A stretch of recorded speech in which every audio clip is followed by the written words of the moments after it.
according to clock. All right. So for this review session, the way this is going to work is you guys will post your questions in the chat and we will go over those. So just make sure to keep myself vigilant on that.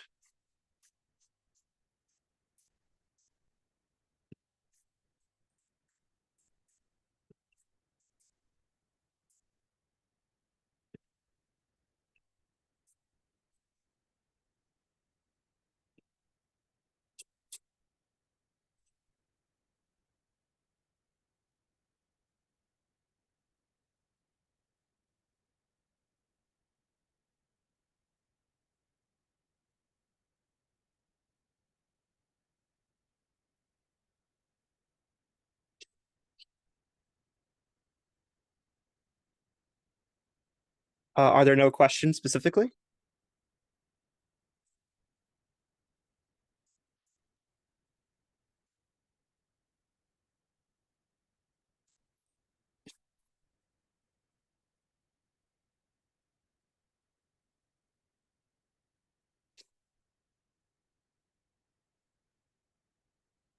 Breaks. Breaks in the between 1000 2000 meaning.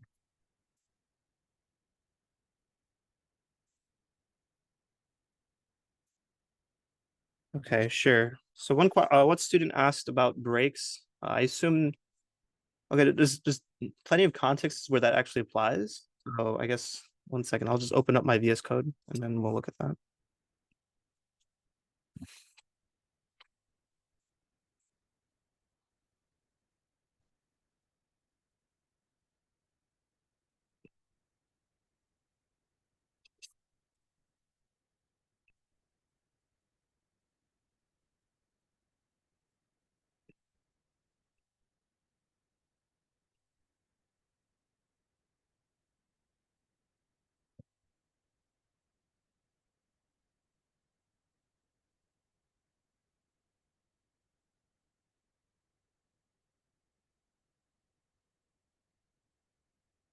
All right, I'm going to share my screen now.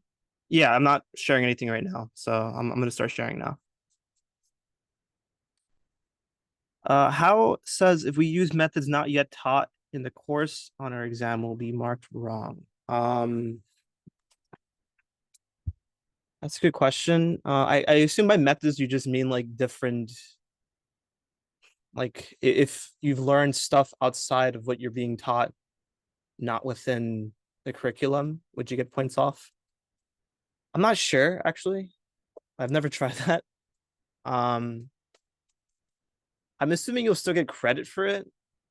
Because I think if, let's say it's like a programming question and then you end up doing something that you didn't learn, and it still works, then you'll still get credit for it because it works, right? I mean, so long as you're programming it in C++, then you should get credit for it. Yeah, but I'll start sharing my screen now. But we'll go over breaks because student asked about wanting to understand how they work. Okay. Yeah. Give me 1 second. I need to see the chat on the side. That way I know everyone. Okay. So just to confirm, everyone can see my chat, right? Or sorry, can see my screen. Yeah. Okay, cool. So let me just do some.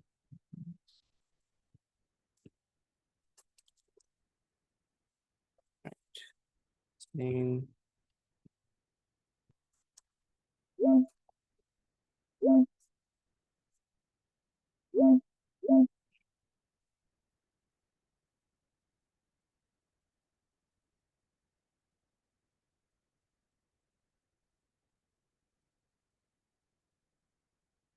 All right, there's different contexts where you can apply breaks. So the first being in a while loop. So for example, if you have a while loop and you have some condition, right? I'll just say true, while true. Actually, it's just something else. Let's just initialize a variable. Let's say I, let's set it equal to 0. And let's say while I is less than 10, for example, right? And I'll just keep iterating this. Right. So if, let's say Actually, let's do this. Let's keep running it forever. So if all true, and let's say if I equals 10, for example, then I can break. Right. So this is like one context when you can use it. So this particular block I wrote, right, is arbitrary. I just wrote it because, for one, is the first thing I thought of, and second, it's very simple, just to demonstrate the break statement. So all this is doing is, if this condition is met, right, then it's going to break, as in it's going to end the while loop, right? So I put true here because it's the simplest condition you can put, right? I mean, I could have also put like I less than, let's say, 100, right, or 1,000, and it's only going to run until I equals 10, right? So the break statement essentially just tells the while loop to end, right? If this condition is obviously met. Okay, so let me just run that. So I'm just let's do this.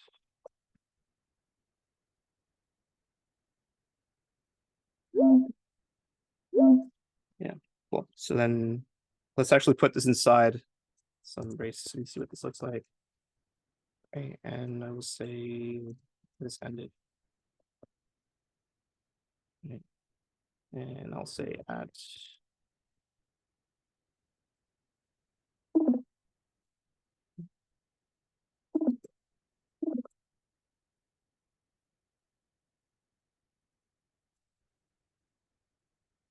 try that. Yeah, just ended at 10. See, so it breaks right there. And it doesn't matter what I put here. I mean, if it's bigger than 10, it's going to definitely end at 10. Right. And the same thing if I just put a true, for example, it's going to keep on running forever until it reaches I equals 10. So let's do that. Right. Yeah, so that's how the break statement works in the context of a while loop. You can also put it inside a for loop. So for example, if I were doing like for int I equals 0, I less than, I don't know, like 200, right? Then I can do whatever I want in here, right? I could do like see out apples or great, right? And then if I is equal to 15, for example, then I can break it as well. And the for loop will come to an end at I equals 15, right? So it's going to print this out 15 times. Let's actually demonstrate that. Right. I don't need this. So actually just put in the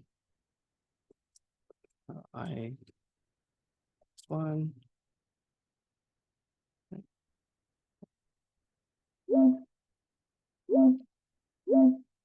16 times. Well, oh yeah, I see, because it's it's fine. Let's do this.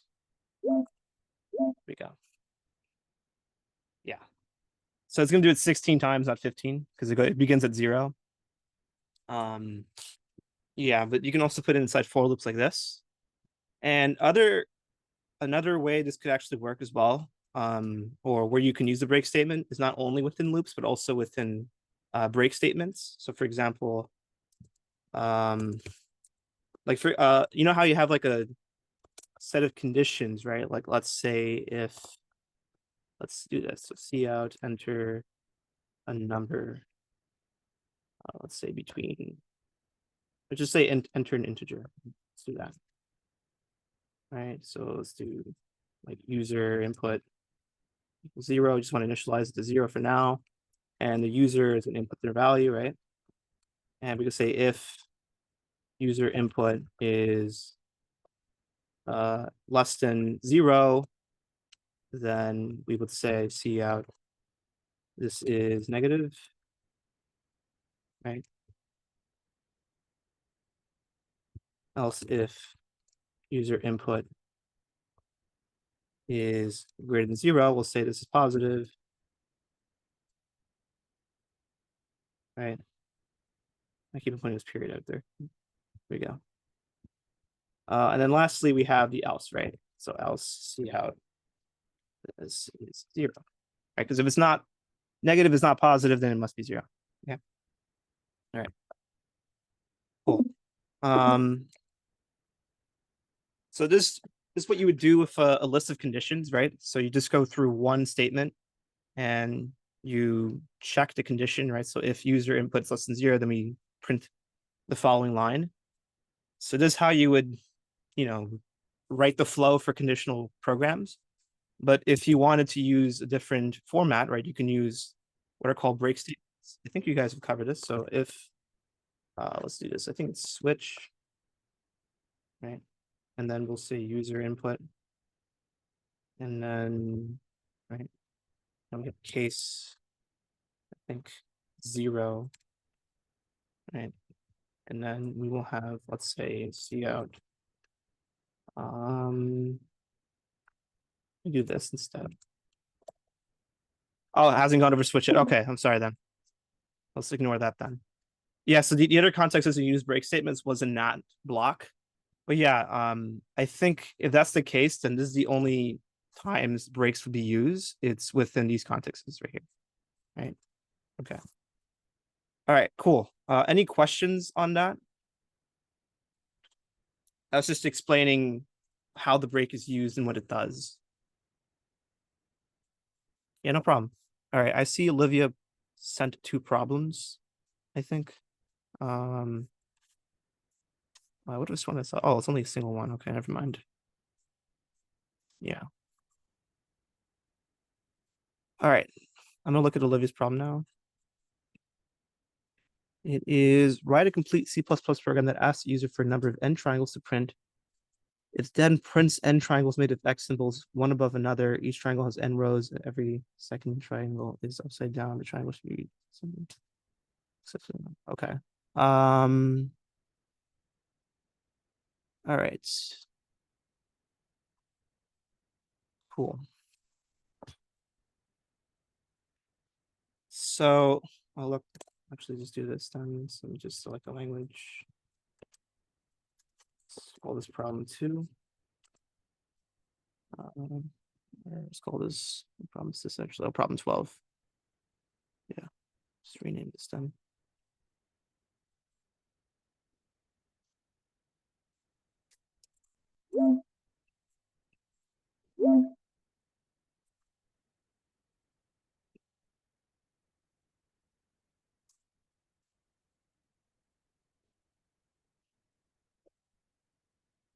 Cool. All right, so it's just get our boilerplate out.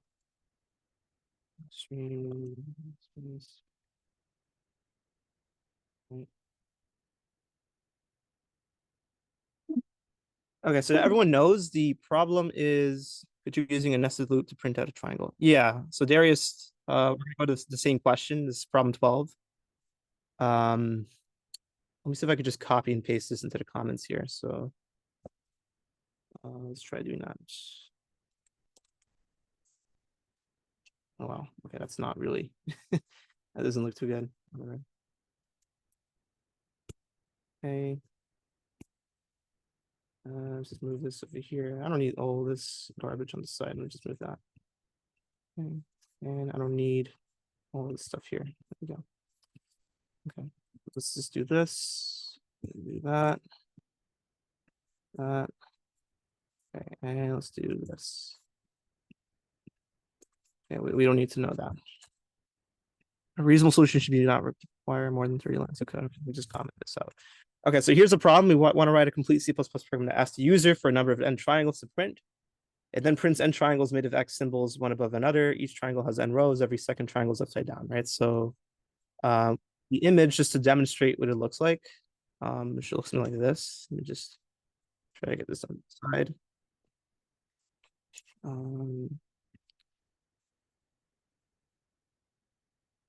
Right, so I think it should look something like this. So just do x, x, x, and then like a x, x, x. Yes, so it has n rows and every second triangle is upside down. So we have 1, 2, 3, 4. So in this case, 1, 2, 3, 4. There we go. Right. So it prints out 4 triangles, and then the second one is always going to be. So basically, if you imagine like each triangle is given like an index or something, right? Like starting from 1. So like this is triangle 1, for example. then triangle 2. So basically every even numbered triangle will be presented upside down, right? So we're gonna have x, x, x, 1, 2, 3, 1, 2, 1, right?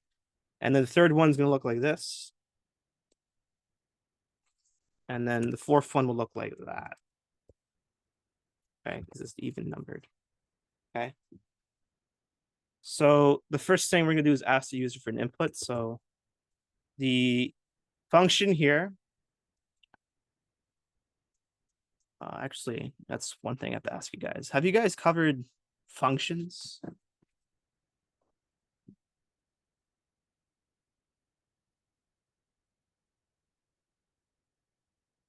Because I don't want to start. Okay, actually, most recently we did. Okay, cool. Because I didn't want to use words that you might have not been exposed to. Okay, so in that case, if you guys have been exposed to functions, I mean, I'll make sure to explain everything I write.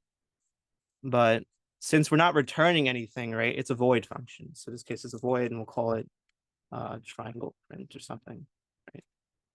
Okay, and then we're going to take an integer n, which is what the user is going to input, right? So in this case, say input some positive integer.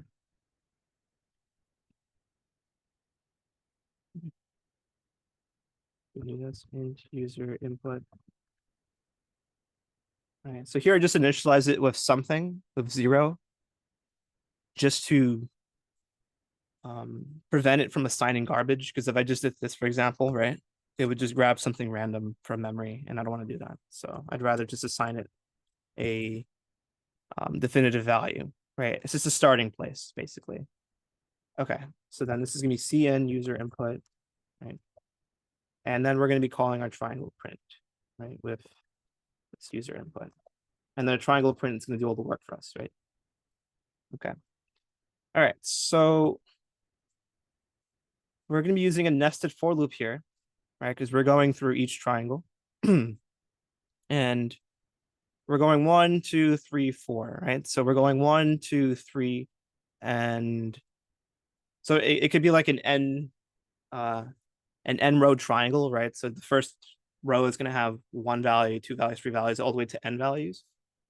So what we can do is we can do a for loop from 0 to n, right?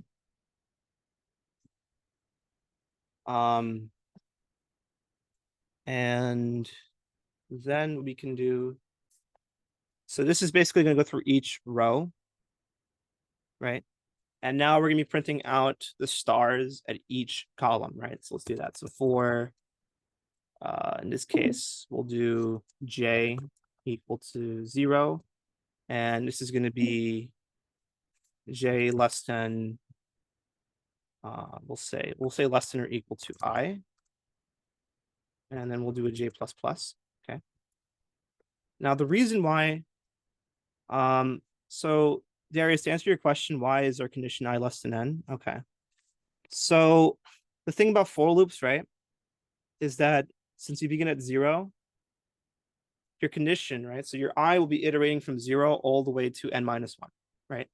So you could do 1 and then I less than or equal to n. That would have the same result, because now instead of iterating from 0 to n minus 1, you're iterating from 1 to n, right? So you're still iterating n times. Because we start from 0 and then we do this condition, right?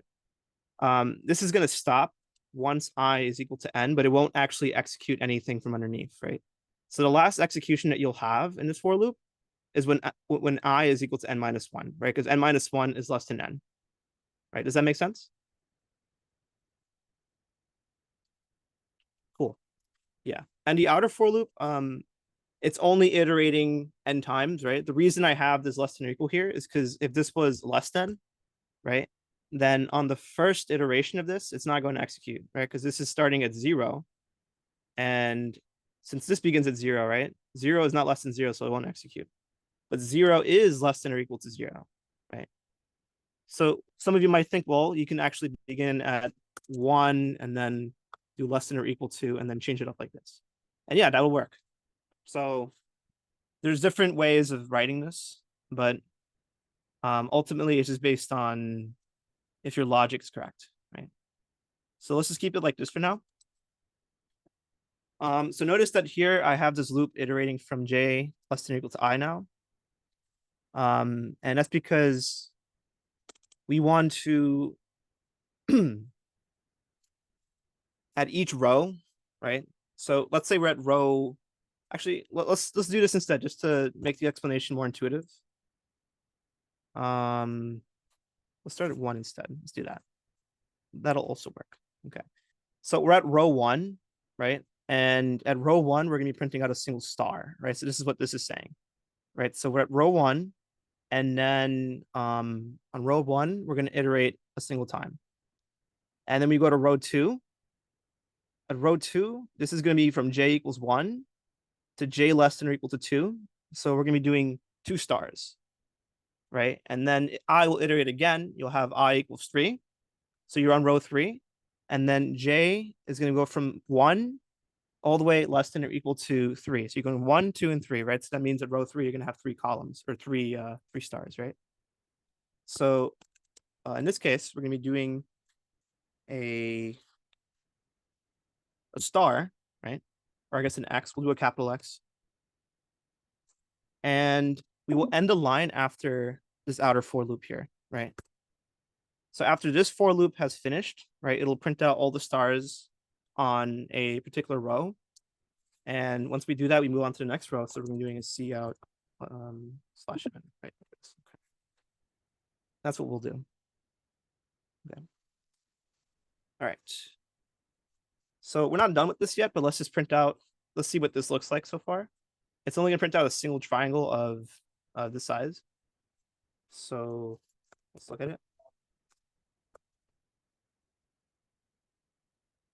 So the problem with this class is that you won't have a compiler on the exam, right? You're going to have to sort of just go through it and sort of decode or somehow like compile this in your head or go through it step by step, right?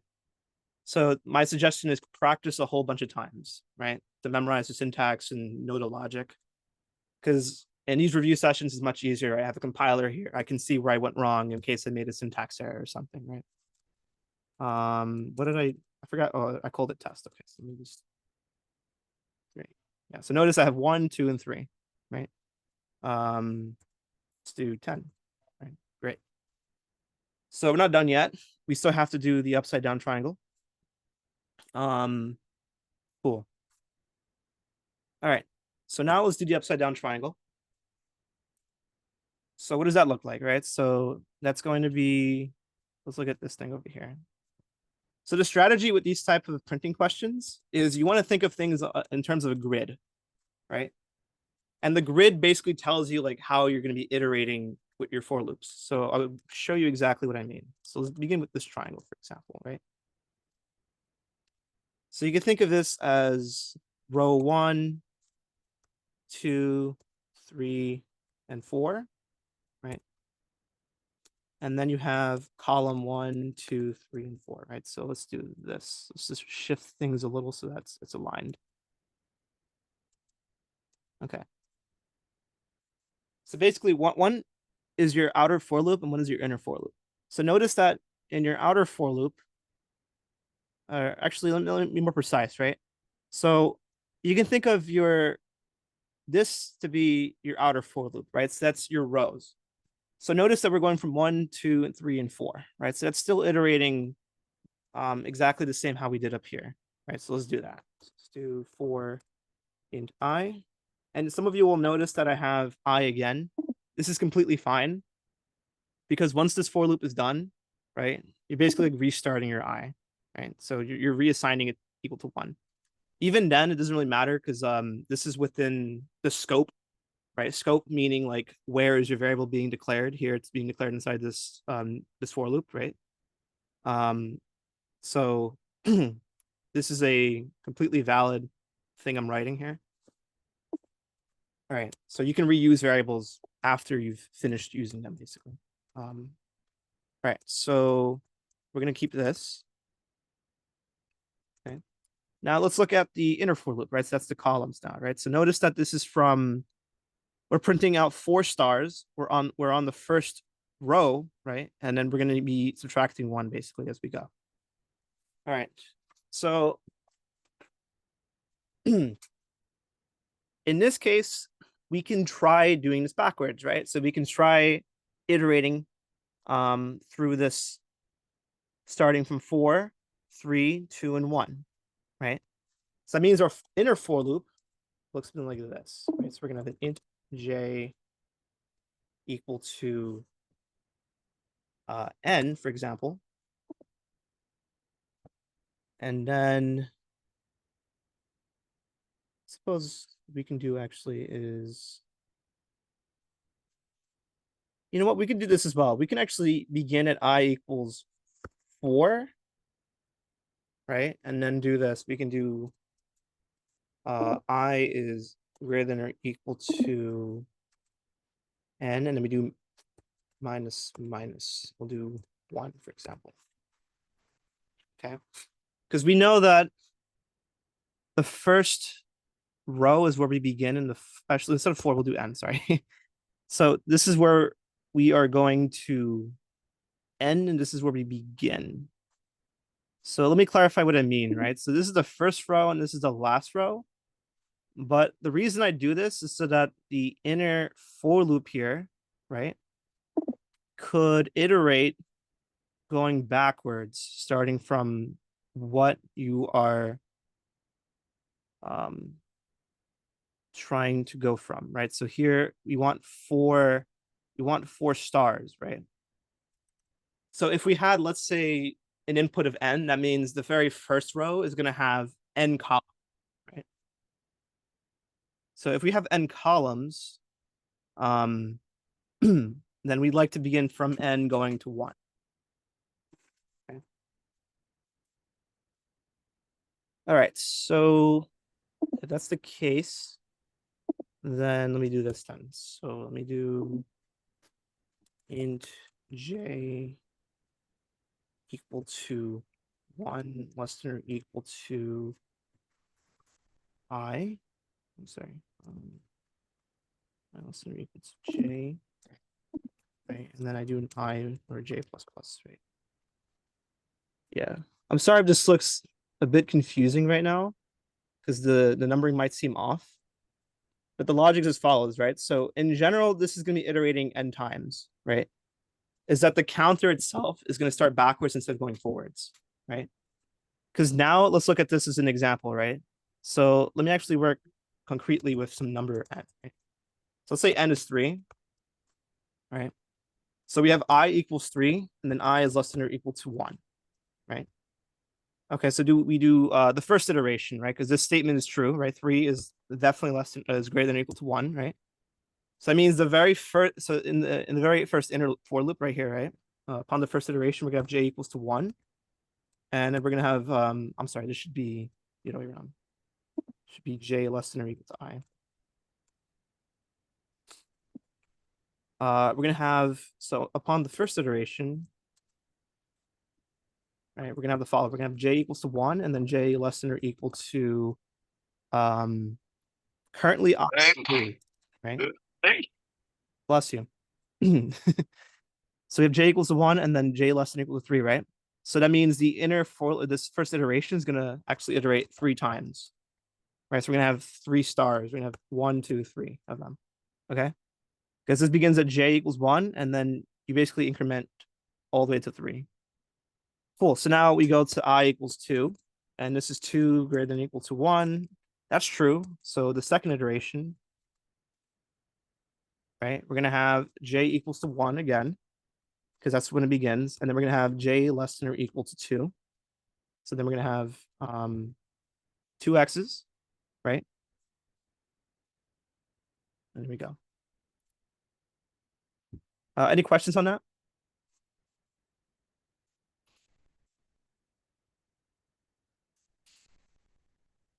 Let me just look at the chat. So our input for n represents the amount of stars we print. Yeah, so the input n represents the number of triangles you have, right? And it also represents how many rows you have in the triangle. Right. So for example, in this case, right, we have 4 triangles and each one has 4 rows. And every even numbered triangle will be upside down. Okay. All right. So let's do that. Let's do C out X, right? And then we'll do C out here. You might see me use /n. You can also do C out N line. It also works too. They have different purposes, but at the moment in this class, you don't have to worry about that. You just should know they do the exact same thing. So let's comment that out. There's another question I saw. How should it be recommended that we follow along? Would it be better on paper or within the compiler? That's a good question. It's preference. I think maybe paper. Because I'll supply you the code at the end of this. And I'd say also because I find it if you write things by hand, you remember it better, right? Also, you can like put like little comments that you can't really otherwise do in compiler. Like symbols or whatever you want to do on it. So yeah, it's preference. I mean, you can also type this up if you'd like to. See anything else? Paper, the test is on paper.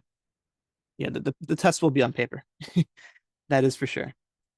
Okay, so let's test this now, right?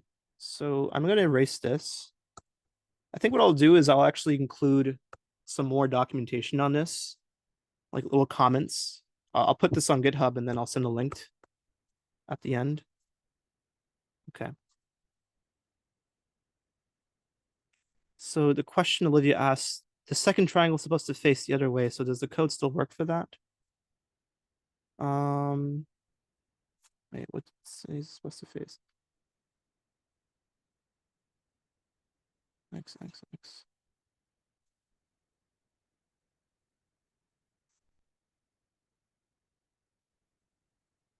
Oh, you mean like well, first let's print it, Olivia, and then we'll see what you mean, right? So maybe if I did something wrong, then we'll go back to it. So let me just test out this. Let's see. Someone said, would it be acceptable if we put C out within the for loop J instead of the for loop I in I? Ramiza, we'll explore that in just a moment. First, let's test out the this little piece of code we wrote here, and then we'll see what happens if we put the C out inside. So just as a quick, I guess, explanation what will happen. So if you were to put this C out in here, right?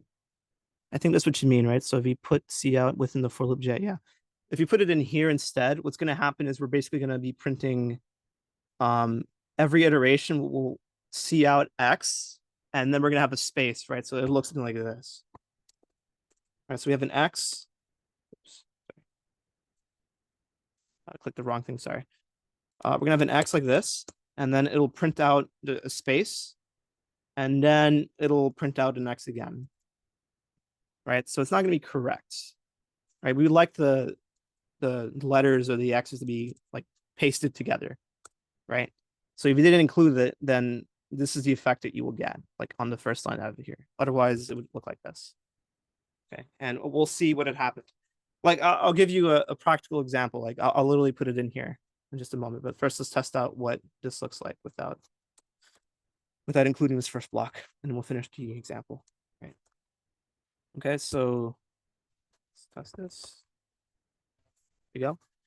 All right, so notice now it's printing in the direction that we like. Olivia, I think this answers your question, right? If you're wondering if it would face to this direction. So let's actually put these together. We'll see what happens. 2, 3. Oh, yeah. So notice here they're together. So let's actually include a line between here just to space it out.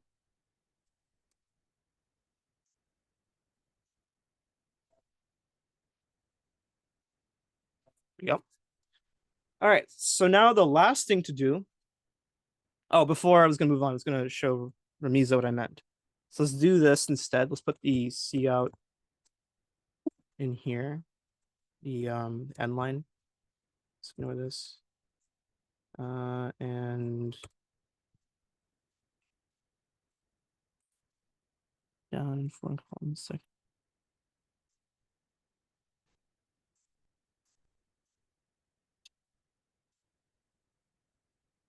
No, it should be 4 down on the 4th column in second. Wait 1 second. Let me see what you mean.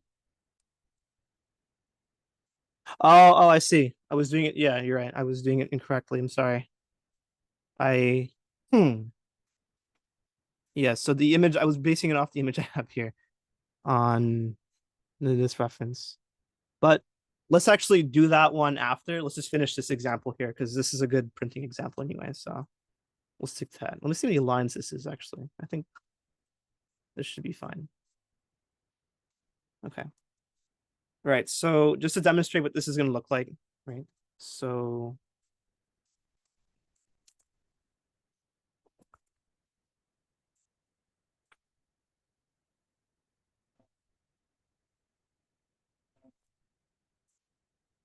just notice it's going to print out every X separately if I put the C out in here. Yeah.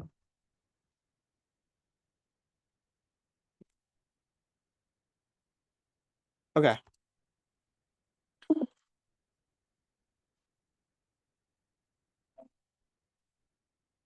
Cool. So the last thing here to do is to make sure that the second triangle prints out at every second n.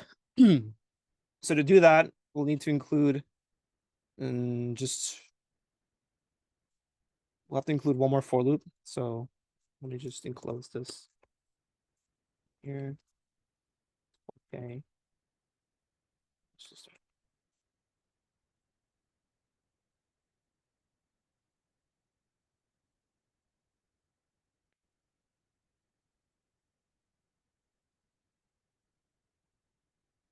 All right.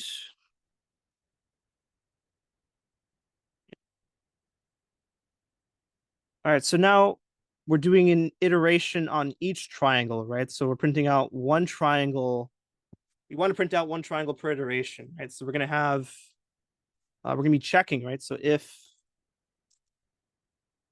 since we're printing out the downwards triangle, right, on every second iteration, we can imagine that we're printing it out on every even iteration, right? So to check if something is even, we'll check if k mod 2 is equal to 0, right? So mod basically means taking the remainder of the value, right? So if your remainder after you divide by 2 equals 0, that means your number's even, right? It's 2, 6, 2, 4, 6, 8, something, right? If it's not even, right, then you'll have a remainder of 1, right? Because if you take 2 mod 3 or 3 mod 2, sorry, you're gonna get 1. Okay. All right.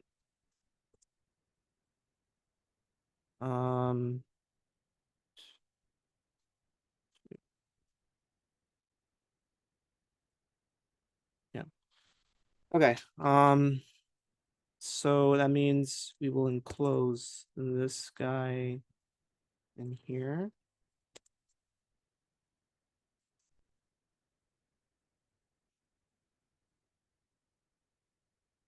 Okay. Else must be odd. So let's do this guy in here. Okay.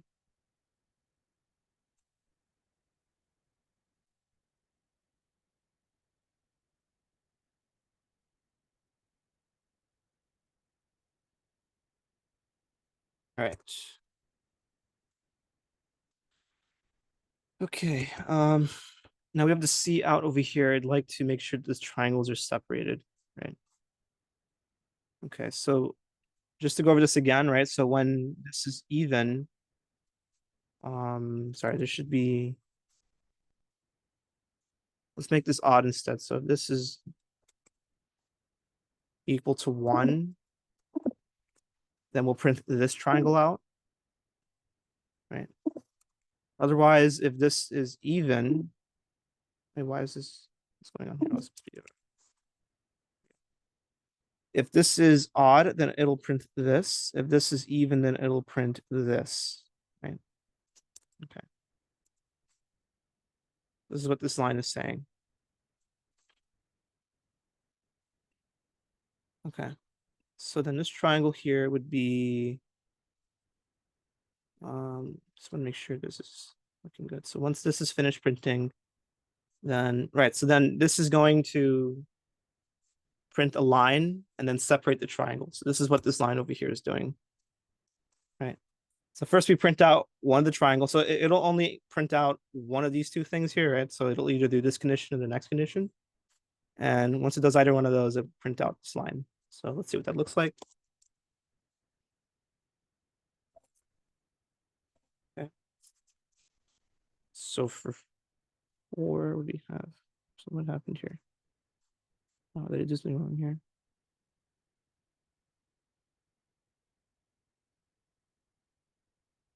Oh.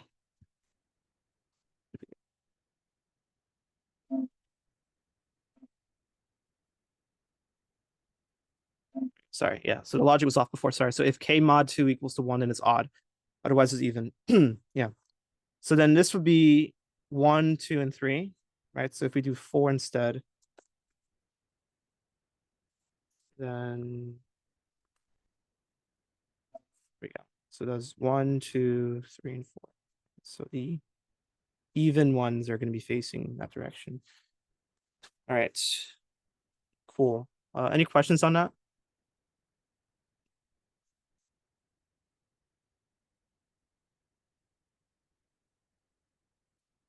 The input determines the amount of x's. Yeah, it does. Yeah. Well, remember, it determines the number of triangles and determines the number of rows per triangle. That's what it determines exactly. Because if I input n, my user input, right, it'll go in here. And then it'll go through these 4 loops here. Right. The first for loop is going to be the number of triangles you have. And then these inner statements here, right? They're going to be determining the dimensions of your triangle, basically.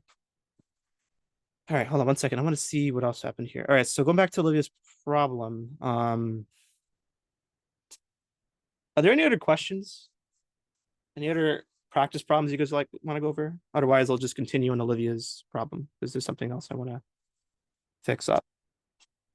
So one thing you guys will notice that this solution might be kind of inefficient, right? For one, there's an outer for loop, and then you have these 2 inner for loops, right? So you have a whole bunch of nested for loops. It's an ugly mess, right? So there are better solutions, right? Very efficient ones. Those you'll need to practice on the practice problems. On the midterm, I don't think you'll get something crazy like this, where you need to do multiple triangles. And sometimes coming up with the solution for this with the single for loop, or like, well, in this case, you'll need to do at least 2 for loops, I believe, right? Actually, let me think. Could you even do this with 2 for loops? Let me look back at the problem over here real quick. Let's see. What can I do?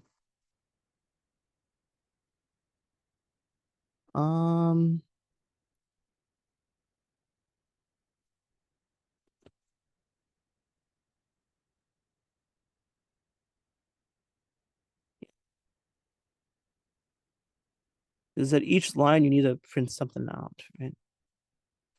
I suppose you could do this, but you'll need to. So the way you can do this, right, with a more efficient solution. Well, first let's fix this up, right? Because the triangles I did here were not supposed to look this way, right? So it's the other way. It's shifted this way instead. Because Olivia pointed this out. So it should be like this.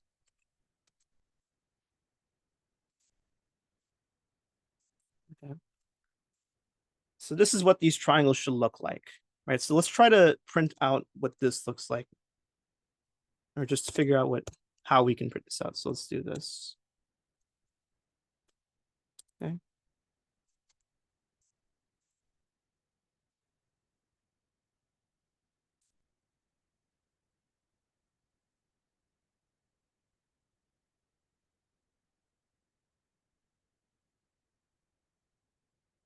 Okay, so if we work with this, let's go back to the grid.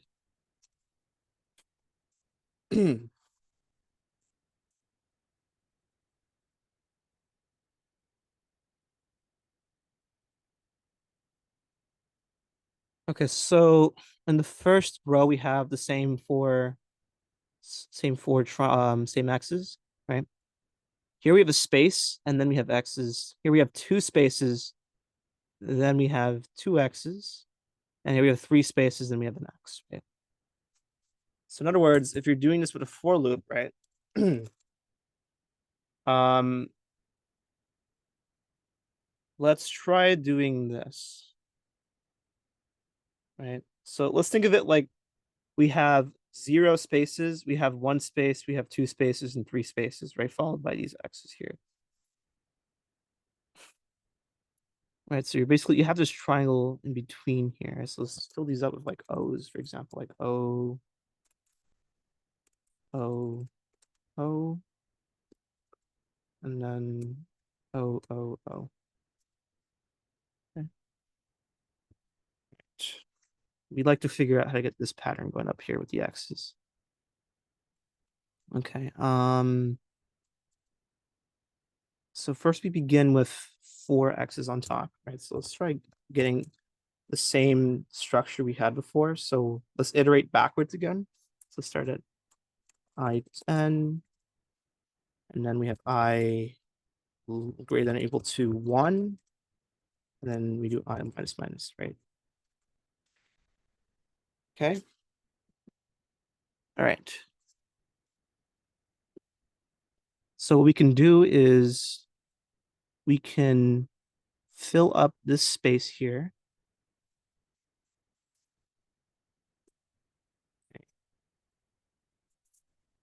Let's do this. So we'll have another for loop, and we will do j equals to 1, and then j less than or equal to I. Okay. And we'll do j plus plus. So exactly what we had before. All right. So let me see. If I have, let's say 2, 3, and 4. Okay. What if I did this? What if I included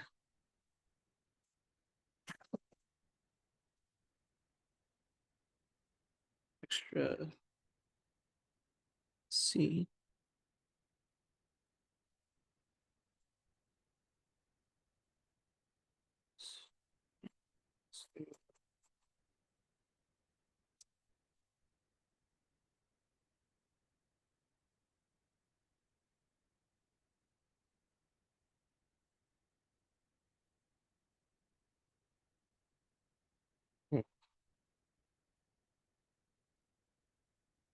Kevin, for this one, I think you might need the inner for loops to also go to n, right? And then just have an if statement. Yeah, I'm thinking about a condition. Yeah. Um, if we have,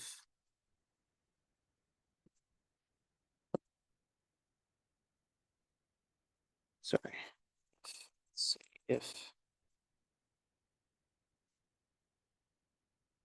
J is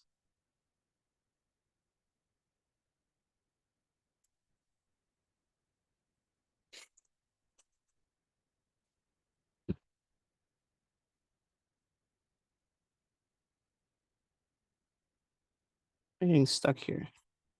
1 second.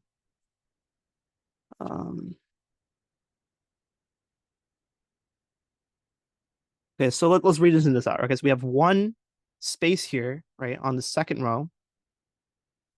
and we have 2 spaces, we have 4 spaces, right? So basically you get, this is 2 minus 1 spaces, right? So upon the second, so if I minus, let's do, yeah. Okay, actually, let's do this. Instead of doing j less than or equal to I, right? Because we want to extend that. So we're basically doing 4 iterations, basically. We're still, or, well, yeah, in this situation, we're doing 4 iterations across the column, right? So instead of from I, let's do n instead. Okay. Which means we will keep I at, it means we don't need to do, okay.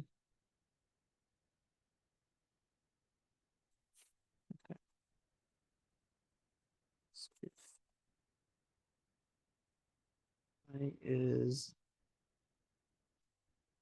less than or equal to, okay. Yeah, this is what we're doing. We'll keep it like this. So note that we have 4 of these values up here. So we're printing all of them out. So if I is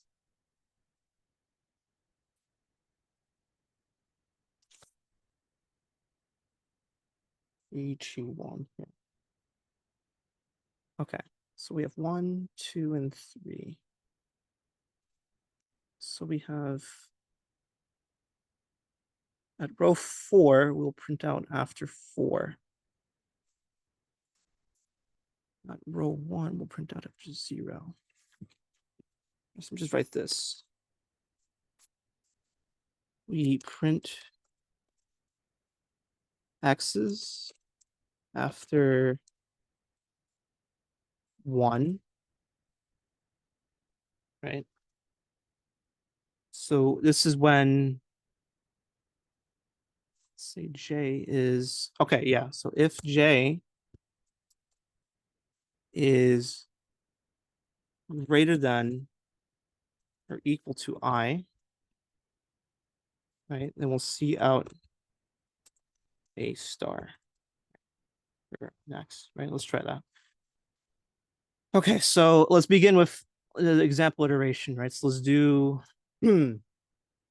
let's do 1, right? So int I equals to n, right? That means n, we'll say is equal to 4. So let's do that. So I is equal to 4.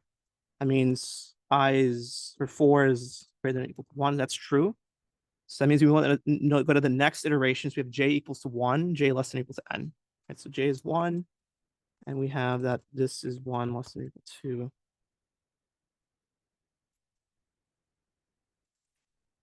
1 less than or equal to,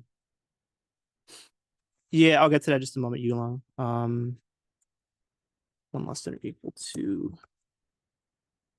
4. Yeah, that's where we begin. All right. So if j is greater than or equal to I, right? So this is our j. Then we will print out this x here, right? Okay, so if you print out an x, then we're good, right? And we do this again, j equals 2, and j is less than or equal to, oh, actually, see, j greater than or equal to I. Right, so we print this x if j is greater than or equal to I, and in this situation, we have that 1 is greater than or equal to 1, right? Because currently our I is, okay, so in that case, then we should actually make sure that this is beginning at 1 instead, and then we'll flip it around. So less than or equal to 4 I plus plus. Okay, let's do that. Because if we do this, okay, then on this iteration, I equals to 1, I is less than or equal to 4. And if j is greater than or equal to I, j1 is less than or greater than or equal to 1, right? So basically, I'm looking at this over here, right? So this is my j and this is my I. So if my j is greater than or equal to the I, so this is my j and this is my I, right? So notice that I will iterate so long as, or I will print out an x so long as my j is greater than or equal to this 1 right here, right? So 1 is greater than or equal to 1, 2 is greater than or equal to 1, 3 is greater than or equal to 1, and 4 is greater than or equal to 1. All right, good. All right, so we got to the second row here, right? So I will check, is 1 greater than or equal to 2? It's not, right? So I'll print out well, in this case it's an O, but in the problem it actually wants you to print out a space, right?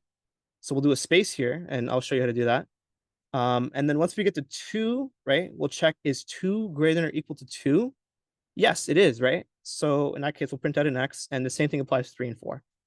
Okay, great. So let's do that. So else we print out a space like this, right? And then at the very end, we'll do a cout line here. Yeah. So apologies for that delay. I had to think through that. But yeah, these can get tricky. All right. So let me erase this. Actually, I'll keep it as reference just in case. All right. So now let's paste this inside the code. I want to replace this one here. And so let me make sure that this is.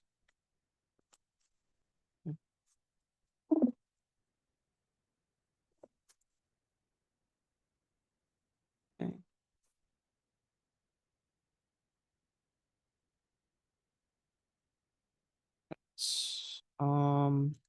This is good.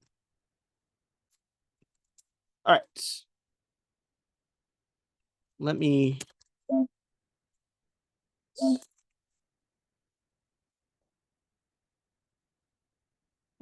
right, perfect. Look at that.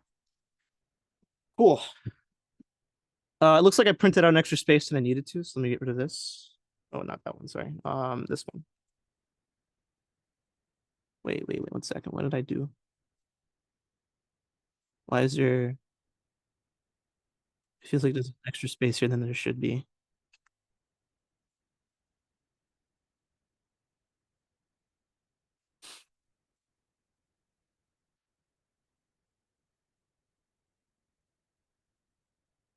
I mean, I'm not bothered by the output too much. Oh, okay. Never mind. I guess it was just in the case of 3. Yeah.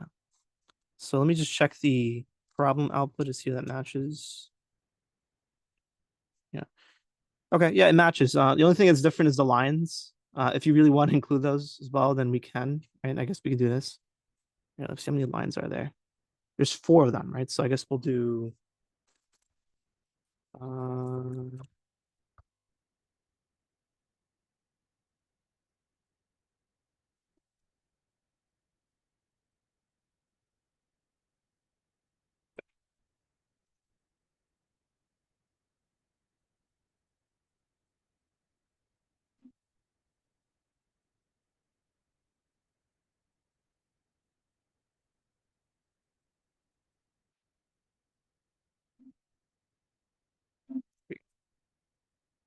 Yeah. All right. That matches the output, I believe. Yeah. Are there any questions on that? And make sure, please fill out.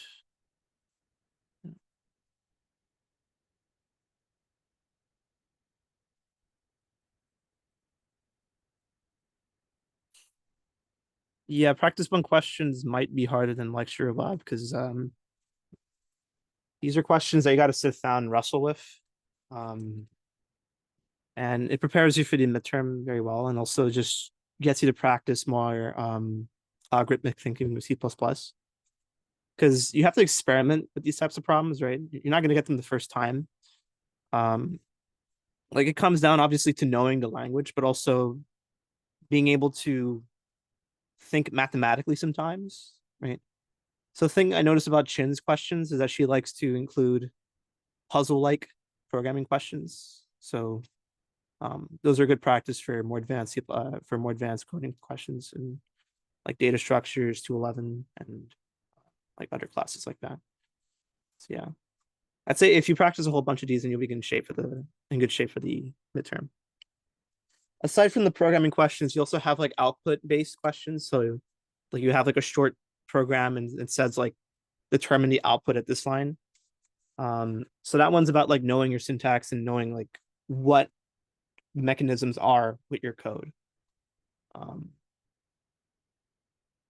What else? And then there is like writing like single line functions, like writing how to output a number between 4 and 5 or 4 and 8, for example, like a random number between 4 and 5, like knowing how to do that. Just like the single line using the rand function and setting up the seed, I guess, if you got to do that. Yeah. Is it always best to start with the visual representation? Yeah. It always helps if you are a visual thinker, for one, and in general, right? You want to think heuristically. Like, what is it that it's asking me? How should I go about first structuring the problem, right? So in this case, I use the grid, and you want to find a pattern, right? You want to look at a relationship. Okay, so for these types of for the pattern printing questions, you want to look for a relationship between the columns and the rows, right? Because there will be one, right? It won't be obvious at first, but you have to look through it. Like how it took me like 5 minutes to realize, oh, okay, this number here is going to be greater or equal to 1. So that's why it prints out here and here and here. And then here, when we get here, there's an empty space, right? And look at when the empty space is at 1, and where the empty space isn't here, right? This is the first spot where you don't have empty space, and that's 2. And that number 2 is greater than or equal to 2. And so are these numbers over here. What else is there? Let's see. You kept the same code on top. Why is that? Oh, you mean? I'm not sure what you mean by that. You mean like this block over here?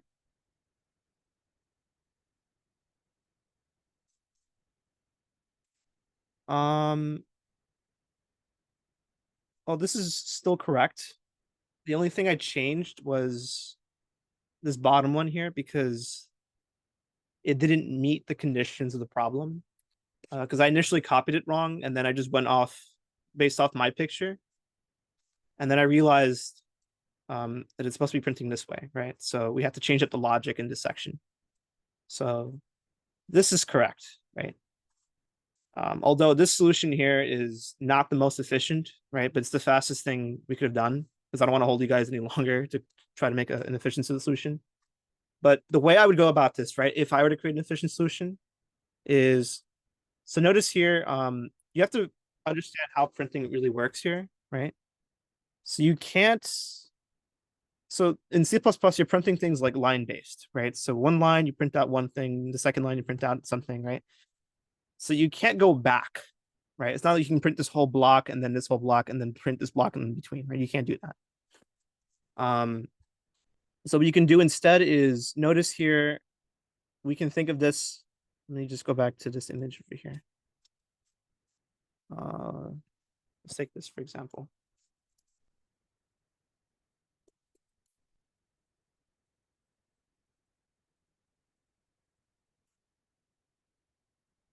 So we use this as reference.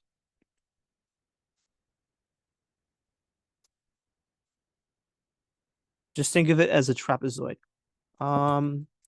Sure.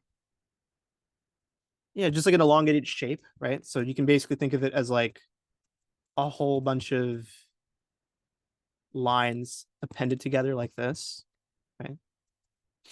Right, and you get the idea. Like you keep on expanding it. So now I guess this is one way of thinking of it. I haven't tried this, and I don't want to hold you guys any longer on this question. But this is maybe an approach you can take, right? So notice here we can extend this, right, to 0, 1, 2, 3, 4, 5, 6, and we just keep going, right? So 4, 5, 6, and 7. Let me begin. Yeah. So I'm sorry for starting at 0. Is that eventually you'll learn about arrays and you begin at 0 in arrays. So it's the same thing as being from 1 to 8, just different starting value and ending value. But you have 8 rows here, and now you have this like connected shape. Right. Okay, so this is what you can think of it as, and you basically extend this even further. So I'm wondering what you would do here. All right, so let's see. So if this was a 1 instead, then this is a, let's do this. This is a, let's do a 0, 1.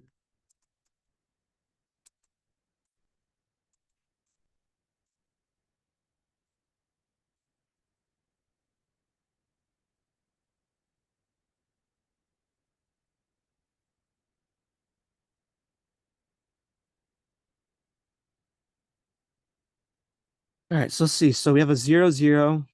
Um, yeah, I should have just began at 1 instead to make it clear, but um, yeah, so let's see. We have 3, 3. So once we get here, we repeat.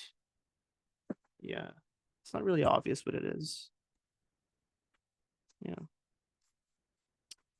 Let's see if there's anything else. Had one the exam, do we get more writing space than practice one? Finding myself running out of space.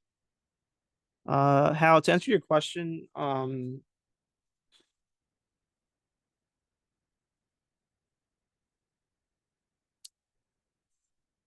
yeah, I think it's like 4 problems, I believe, on the first midterm. 2 of which are coding, one's output, and the other is similar to output, right? It's like fill in what you expect some line to provide you. Uh, yeah, you'll have a lot of space because you'll have like 4 pages to work on, and for the coding problems, you have a huge block of space to write your program. Yeah.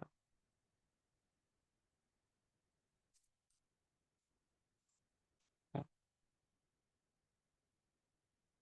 All right. So, any other exam questions, like practice problems? So we do more coding. Maybe another pattern-based question to torture me. Can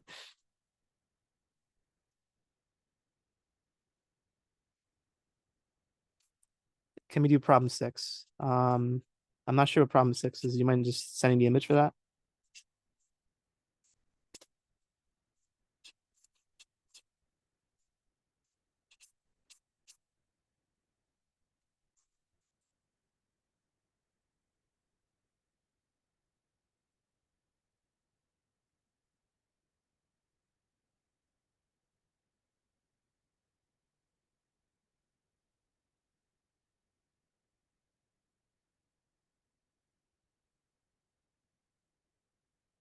Yeah, I said that, Elijah. Will functions be on the exam? If so, I would like you to go over SRAN and RAND. Sure, we can do that. How would you be able to attach problem 6 in the chat? That way I can see it. Because I'm not sure what number or what exactly you're referring to. I appreciate that. Okay, 1 second. Let me oh, it looks like how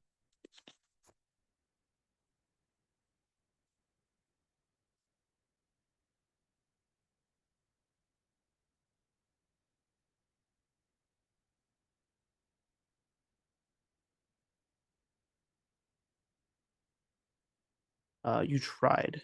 Yeah, so we'll just go over SRAN and REN for now. How, while you're at it, just try to attach the question again. 1 second.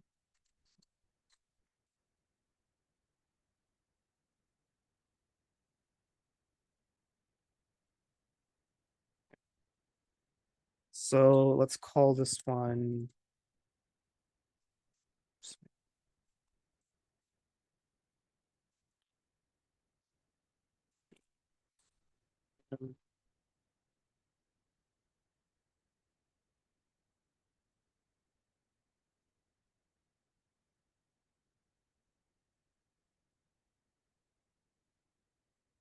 Right. This.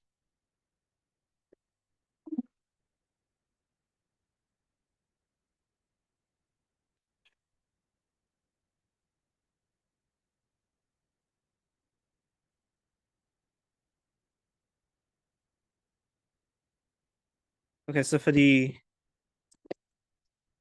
C++, to use the rand function, you're going to need to use the std lib import, right? So this is a standard, the C++ standard library, or the C standard library. That's what it is, right? Okay. All right. Okay. So what srand does, right? Actually, let's import time as well. So C time, right? So you're going to see these imports if you're going to be using these functions, right? Let's go over srand. That's srand, and there's a couple ways it's been defined, right? But this is going to be your seed setting function, right? So you're basically setting a seed for your random value. So we'll do time 0. Okay. Okay. I think what this does actually is it sets the seed to, what was it again? I think something called a Unix epoch. So like, I think it's a seed based on time, right? Because time is always changing, so you're basically setting that as a seed, and you'd like to, make sure that when you set a random seed, you get a different random number generated upon every iteration. Okay. All right. Next thing we're gonna do, let's just generate some random numbers, right? So let's call this random number 1 and 2 and okay. So let's see what this looks like. I'm curious what number this will give us.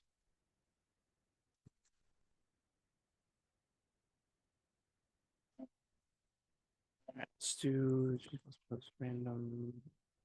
No, that's C++.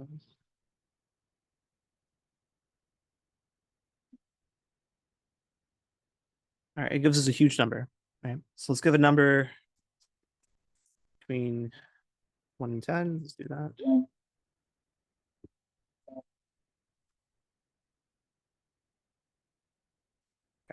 We get 2. All right, so notice I'm taking mod 10. So basically I'm taking the remainder after divide by 10. So this produces some random number. And then I take mod 10 of that. And basically any number mod 10 is going to be anything between 0 and 9, right? So when you do rand mod 10, right, that means your output would be between 0 and 9. Which means that your numbers are going to be between 0 and 9, right? So if I wanted to do, let's say, between 0 and, or let's say 1 and 10, right? I could do this instead. Add 1.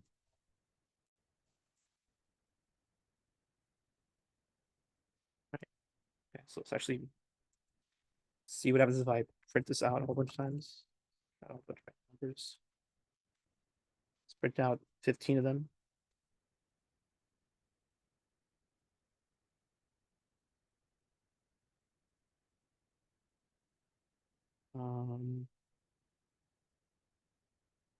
Let's do this. Let's put this in here.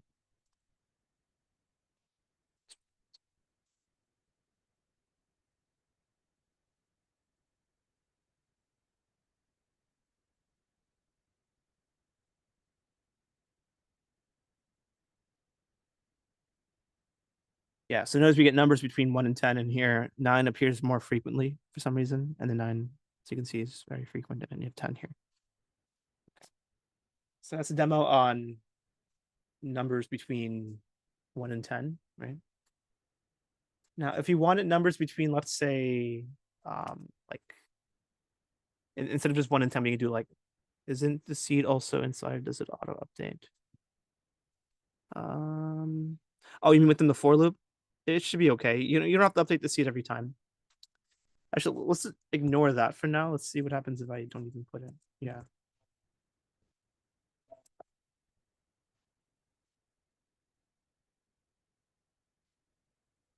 Interesting. So see what happens if I don't actually set the seed at all, right? So it produces random numbers, but notice that it actually just produces them exactly how I did before, right? And it's not really a coincidence. I'd be really lucky if that was the case, right? Let's do that again. So notice I'm getting the same exact output. So you need to set the seed in order to get actual random numbers, right? So this is more deeper in CS, but these aren't actually random numbers. These are pseudo random numbers. So they use these special number theory algorithms to actually produce random numbers using like congruences and all that. So what you're actually getting is like a cycle of numbers, right? And your seed's basically taking some random thing, right, within your system, whether it be time or like key inputs, like in video games, they probably do that, right? They take the like a player's current position on like the controller and they use that as like a random seed, for example. Then they can use that to produce random numbers. So in this case, if we provide a seed, right, within our main function here, we're allowing for the program to actually output random numbers upon every execution. Yeah, so for example, if I were to compile this again with the seed, then yeah, notice that these numbers are going to be different now. Yeah.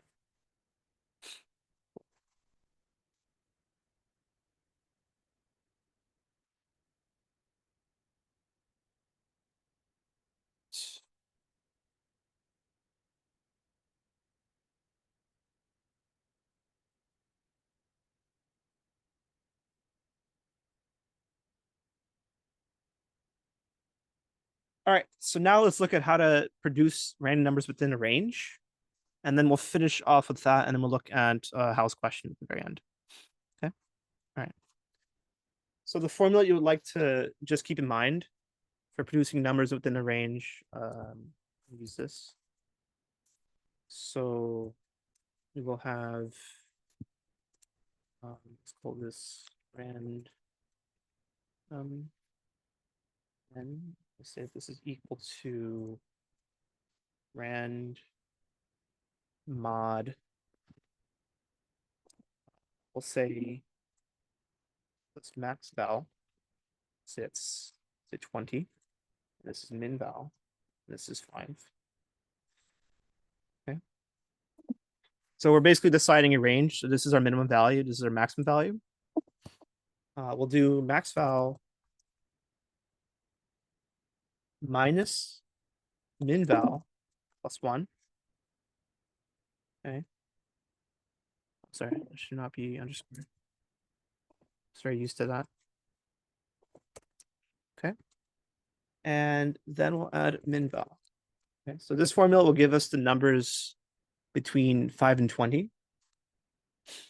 And they will be, so instead of getting the numbers between 1 and 10, right, we can actually get random numbers between this range. So this is a good way of getting ourselves a different interval of random numbers. Right, so let's see what that looks like. So I'm gonna actually do a for loop instead because that's gonna be more useful. Let's keep this in here. Actually, something we can probably do is this, right? So I don't need to initialize it every time. I can just declare it a single time, and then I can take this portion here, right? Set it here, and then let's see 0, right? So here I declare and initialize it with 0, and then here I don't need to keep on declaring it, right? I don't have to keep on assigning a position in memory to store it. I can just keep on reassigning it with the random number. Okay, and then I can just print random n here. Okay. All right, so max value and min value is 5. So let's see what happens if I do this 15 times. All right, so now we're going to get 6, 16, 9, 10, 5, and 18. So notice we're getting numbers between 5 and 20. Let's change it up from 1 to 10, right? So this is literally what we had before, just a different formula. Okay, so now it's giving us numbers between 1 and 10, right? Right, so let's do 50 and 45, for example. So really keeping it very tight. There we go, see? So these are the random numbers we got here. Okay. And I think that's everything you'll need to know on random numbers, at least in C++, right? So you have to make sure you begin with your seed. And then this is the formula you would use to produce numbers within a range, right? So you get your max value minus your min plus 1, and then you add your min value, right? So random n is going to produce, this function here will produce like some really large random number, and you take the mod of it using this this value here. I guess you can call your bias, right? Because you're keeping your random number like within a particular range. And this value here that you're adding is just to keep it, it's like basically to like imagine like you're lifting it up, right? You're containing it within an interval. All right, so this is like your upper part and this is like your lower part, right? Like your lower bound, basically. All right. Now let's look at question 6 on Howe's thing here. So let's see this. Oh. Oh, okay. This is going through the code. All right. So I'll just copy it down then. Yeah. And in general, let's say, so it's like, let's say this in general to, let's say, between 0 and n, right? Use the following. And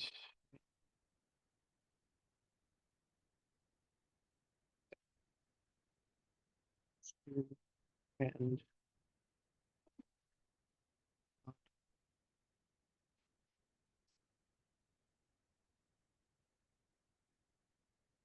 so this is between 0 and n, right? I'm just writing this down in case that's also useful. Okay.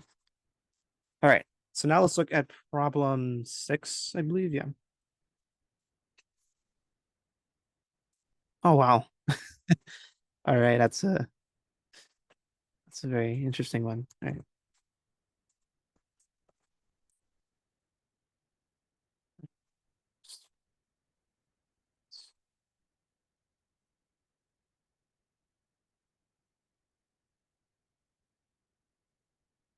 All right, so problem 6 says the following program asks to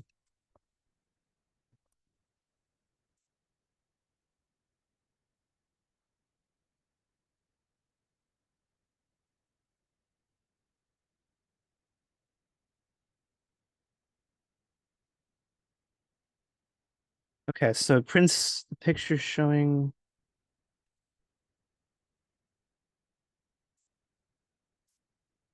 oh, I see. All right, it gives you everything already. Okay. Okay.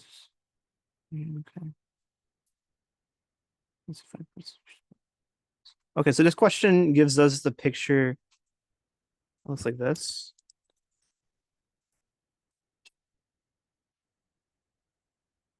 So we have 1, 2, 3, 4. Let's see, 1, 2, 3, 4, 5, 6, 7. 6, 7, right?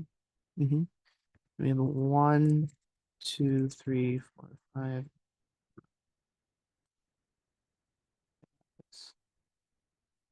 So our program is going to print this image, and the question is asking us to fill in the blanks of the code. Okay, so we have int n, and then we have cout. What is n? And what I'm writing down here is exactly what's being provided to me. So cn n. Okay. And we have int r equals 1. And then we have part A here. Or yeah, part A. Okay. And then we have another for loop. Just fix this up. Actually, yeah, let's just do it on the fly, right? Let's just go through it. So part A is just having us fill in the blank for the following for loop. Right. So we begin with this. We have 4 int r equals 1. And part A is basically saying this, right? We have to fill in this guy over here. Okay, so let's see. We have 1, 2, 3, 4 rows, right? So if that's the case, then we're going to be printing out. Then it means this part here is going to be 4 int r equals 1, r less than or equal to 4 r plus plus, right? So that's going to be for part A in this question. And this is problem 6 in the practice. This is problem 6 on the practice exam. Okay. All right, and then we have 4 int c equals 1 part B. So the inner for loop here we're going to have is int c equals 1. And then we got to fill in the blank here for part B. Okay, so we had 4 rows. And now we have 1, 2, 3. So we have 2 n minus 1 columns, right? So this would be c less than or equal to 2 times n minus 1. And this is c plus plus. Okay. All right, now we have if, and then we have a c out. All right, so we have this. We have if. All right, so we have a condition here, and then we print out the space here. Okay. So this would be part C in the question. So part C is going to ask us to fill in this conditional within the parentheses. And then afterwards, we're going to do part D. Right, so part D is simply going to be printing out a star, right? And the reason I know that is because well, I'm deducing it logically, right? So in the question, it's saying C out blank space on the line for part C, right? So that means it's gonna be accounting for like these little segments right here, right? These little spaces. Okay. Otherwise, it'll print out a star. So that means we will be printing out else C out a star. Okay. And then part E would be well, in this case, if we're not doing any, so we're going to need to print every single row on a separate line. So we're going to need to print out C out in line this. Okay. All right, and that ends the program. The only thing now we have to figure out is this part C part, right? So now we just got to figure out what the conditional is. Okay. All right, so let's look at it again in terms of a row and column grid.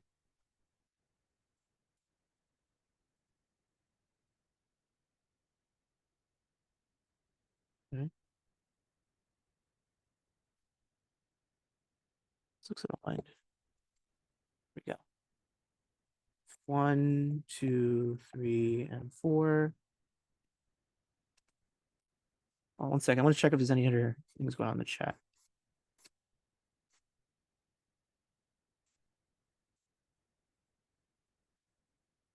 Okay. 1, 2, 3, 4, 5, 6, 7. All right.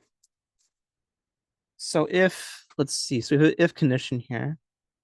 So you want to see when we'll print out these spaces here, right? So we have 2. Notice we have no spaces here on row 1. But on row 2, we have 1 and 2 spaces, right? We have 3. So we have 2 spaces and 2 spaces. We have 4, and then we have 3 and 3 spaces. Okay. All right. So it prints out a space when we have, let's see, 2 and 1, 2 and 7, 3 and 1, 3 and 2. So what do 2 and 1 have in common? What do 2 and 7 have in common?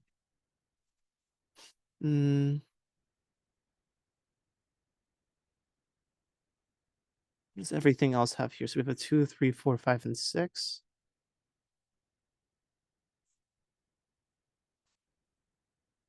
Two and 1. So 2 is a, well, actually, let me do this. Let's iterate through the columns, right? So what is 1? 1 is less than 2. We have 7. Let's look at 3 now. So 3, we have a 1 and 2, and a 6 and 7, right? So let me see that relationship. So we have that j equals 1. So I equals 2, j equals 1, j equals 7. We see out a space, right? At I equals 3, we do j equals 1, 2. I'm just gonna write it like this instead. And we have 6 and 7. Okay. And then at I equals 4, we have j equals 1, 2, and 3. And we also have 5, 6, and 7. Okay, now the question is, how are we going to find a relationship between these guys? Right. Okay. What's something that we notice here between these numbers? Well, let's see, 2, 3 mod 1, 3 mod 2, 3 mod 6, 3 mods. Well, something I do notice with these numbers is no, never mind. It's not gonna work.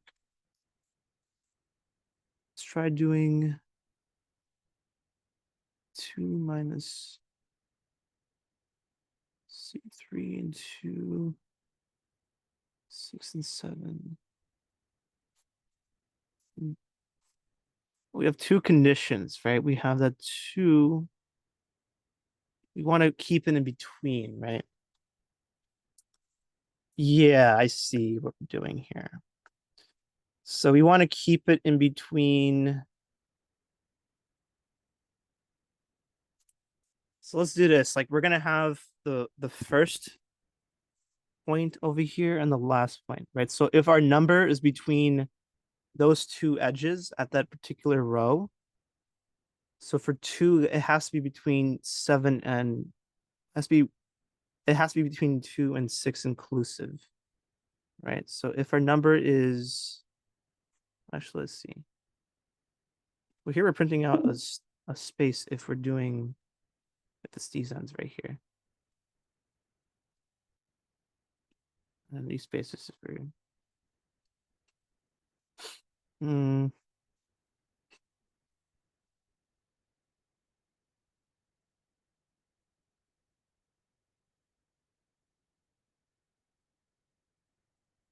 6, and 7. 1, 2, 3, 4. Let's see, 1, 7. Oh. 1. Between 1 and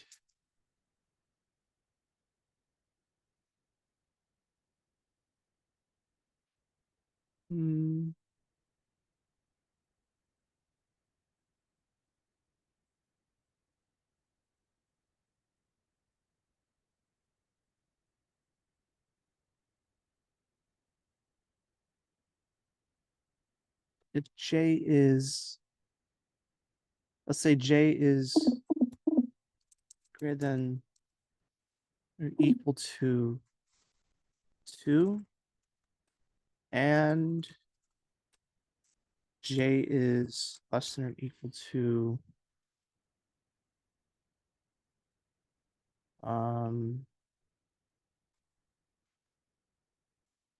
2 times n, right? Minus, so what do we have here, right?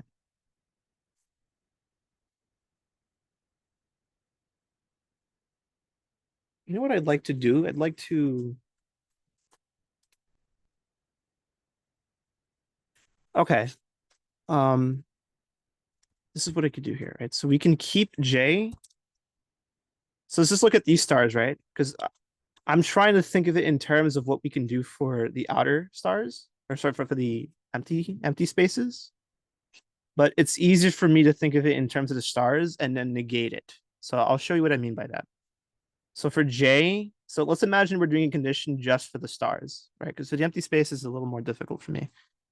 So for the stars, I can think of it as J greater than or equal to I, right? Which is what we have here.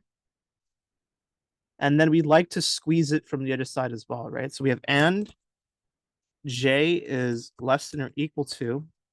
So I notice that this is 2n minus 1 here, right? So we can do 2n or 2 times n. And then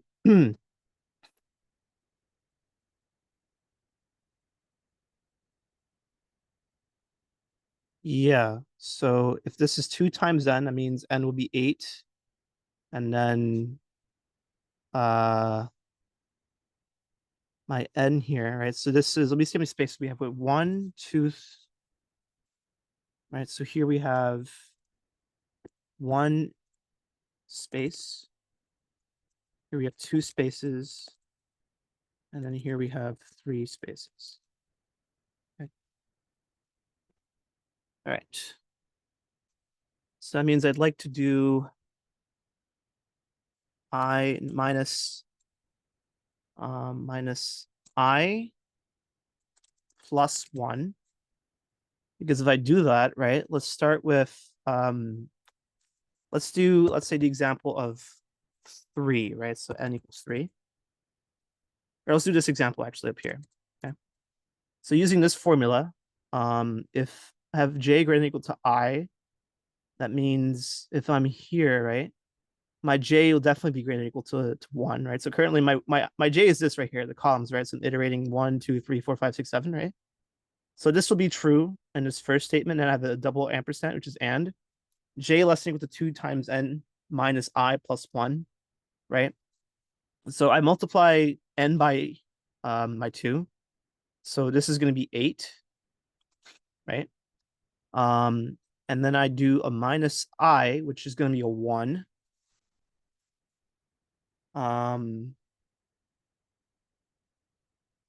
Right, so this is going to be basically canceled out, right? You're going to have a 0 over here because this is going to be a negative 1 plus 1, which is going to be a 2 times n. Okay, so now let's look at the next step here, right? So that means my I is 2. And that means the left-hand side is already covered, right? So 2 is not going to print out here for column G, for column 1, because J is not going to be greater than or equal to 2 here. It'll be certainly greater than or equal to 2 here, right? So J equals 2 will print out at this column. And then we reach 6, right? So what is the upper bound going to be now? So the upper bound is going to be 2 times n, which is 8, minus 6. Sorry, minus 2, which is 6, plus 1 is 7, right? So that means, let me actually use this upper bound here, right? So the upper bound is going to be j greater than or equal to 1 and j greater than or equal, less than or equal to 8 minus just 8, right? And then we're going to copy this again. Let's see what this looks like. The next iteration, we're going to have to do this, and j has to be between less than or equal to, well, this is going to be 8 minus 2 plus 1, right? This is going to be 7, right? This is going to be minus 6. Sorry, minus 2, which is 6, plus 7 is 7 right here, right? So, okay. I see. So instead, let's get rid of this 1 here. Let's keep it like this now. So if I kept it like this is going to be 7 and then 6, right? And then 2, and I have j less than or equal to, basically what I'm doing here is iterating through each one, right? So at row 1, my j has to be between 1 and 7, which is what I have here. My j will be between 2 and 6, which is precisely what I have here. Now on row 3, right, using this formula I have here, this is going to be 8 minus 3, which is 5. So my j is between 3 and 5, which is what I have here, which is good. And then my j will be greater than or equal to 4, and j has to be less than or equal to, now this is going to be 2 times n, which is 8, minus 4, which is 4, right? So that means we'll only print out when j equals 4. Okay, so that works. All right, but that's not what we want here, right? So I'll show you now what I mean by negation. So notice that this works when we want to print out the stars, right? So by negating, I just mean I want to do the opposite of this now, right? Because if I do the opposite of this completely, then it'll print out everything else in between. All right, so I'm going to take this statement and negate it. So let's see what that looks like. Okay. So if I negate the statement, it's going to look like this. So I'm going to take j, and instead of this being greater than or equal to I, this is going to be less than I. Okay. And this double ampersand now will be a double or, right? So it'll be or j is going to be, instead of less than or equal to, now it's going to be greater than 2 times n minus. Okay. So now with this statement here, this piece of logic will account for all of the empty spaces. Okay. So what I just did here, you guys have not covered this. I don't know if you've covered it in C++ yet, but hopefully the logic makes sense to you guys. But the underlying operation I just did is called De Morgan's law, something you'll cover in computer science. But you don't need to know what that is in order to do this. I just wanted you to go through what I did in my mind and then sort of spew out all the steps onto the code here to go over what I did, right? So what I did first was I looked at how I can print out the stars because I found that easier, right? And it followed this logic here, right? And then you realize that if you were just to negate it, right? By negate it, I mean do the opposite, which gives you everything else in between here, right? Your logic will follow this statement here, right? So if you do the opposite of and, you're going to be doing an or basically, right? Because here an and is like a strict condition, right? You need both sides to be true. If you negate that, you're basically saying I just want only one of them to be true, right? And then instead of doing greater than or equal to, you do less than, right? So it's keeping it bounded on the left hand side basically. And then here you're also doing the exact same thing. Okay. All right, so now let's implement that here. Let's place it. Okay.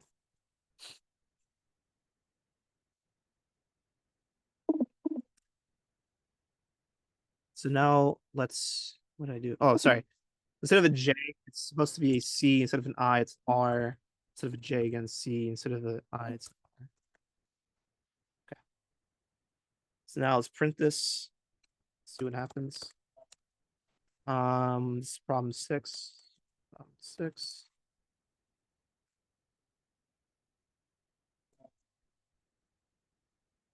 There we go. And let's do the input that was provided. Let's do, what was it? 4, right? Beautiful. Look at that. So we have 7, 5, 3, and 1. Love it. All right, so that's the answer to problem 6. So problem 6 was a collection of parts, right? So all you have to just fill in the code. So part A was this first loop here. Part B was the second inner loop, which involved just filling this in, right? And part C involved this condition right here, okay? And part D was the else statement that you have that comes afterwards. And then part E was what came after the second inner for loop. Or sorry, the second loop, not the, because there's only one inner for loop. Okay. So yeah, my suggestion for these types of questions is do the easy parts first, right? So just do the like fill in the conditions for the for loop, right? So if you have n rows, you'll know to iterate. Oh, I'm sorry, that should be n.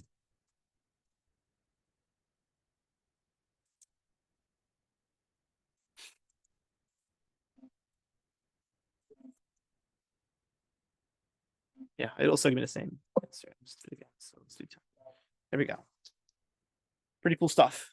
Yeah. So, oh yeah, sorry. What I just fixed before was this is a 4. I did it because I, in the problem, it says it inputs n equals 4, but the user's inputting the n, right? So that was my mistake. So I should just be an n here. Everything else is good though.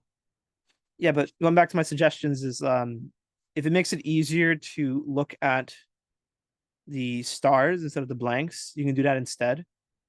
And then try doing this trick here, right? Like you look at the logic and then you just do the opposite of it, right? So by opposite, you go from left to right. You do the opposite of this statement, and then the operation between, and then this statement here, right? So the opposite of these particular operators right here, not the actual statements themselves, right? Like this remains the same. Just this is different, and this is different, right? So the opposite of and will be or, and then these are self-explanatory. Right? Okay. All right, so let me see the chat. All right. Cool. Any last questions you'd guys like to go over? We do end at 4:30, but if you guys do have time, we can probably just do one more. Question 17. I'm sorry, Elijah. I don't have the practice problems. You mind sending it in the chat?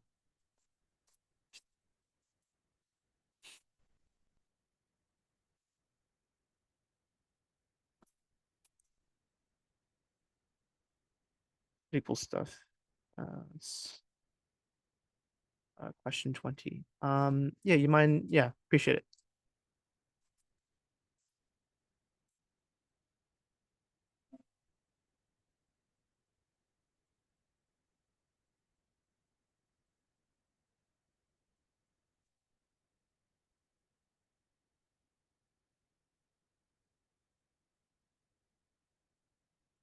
Of course, Hal. Thank you for joining, and best of luck.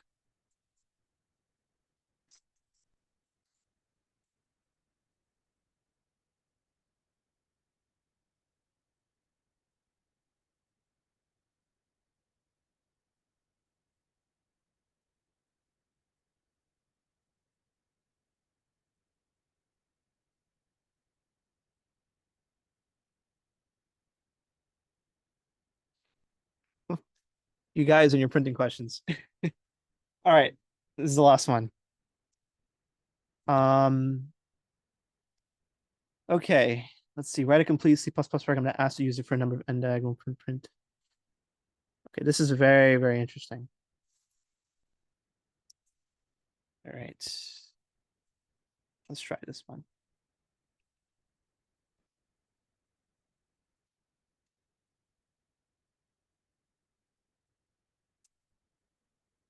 So this is problem.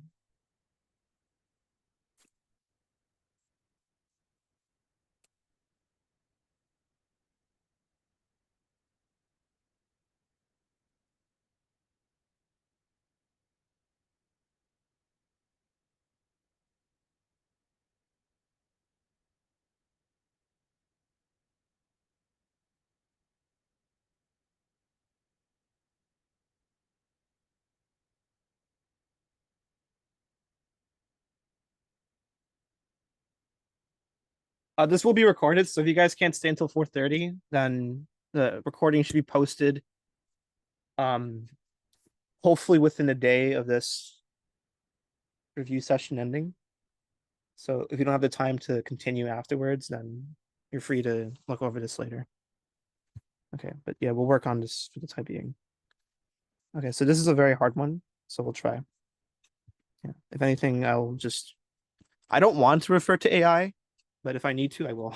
All right, so this one is saying write a complete C++ program that asks the user for a number of diagonal lines to print in a large extended type of. Okay, so I'll just draw out what it means so that I don't have to read out this entire thing. Okay, so the number of diagonal lines will say 3. So let's say, for example, 3 diagonal lines. Okay.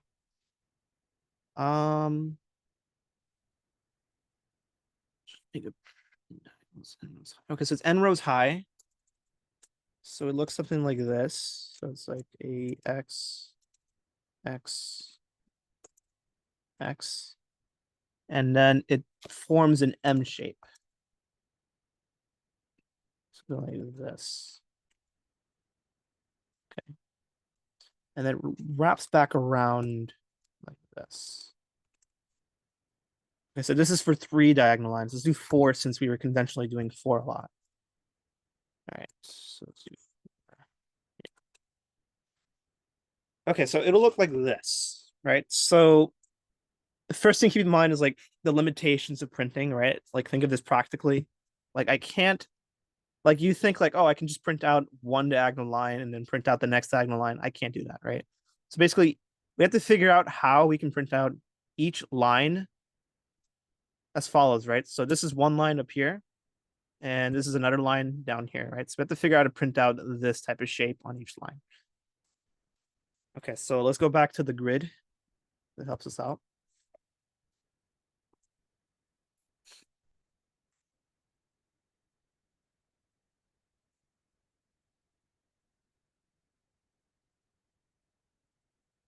Okay. I'm sorry, I put 2 3s. I didn't mean to do that.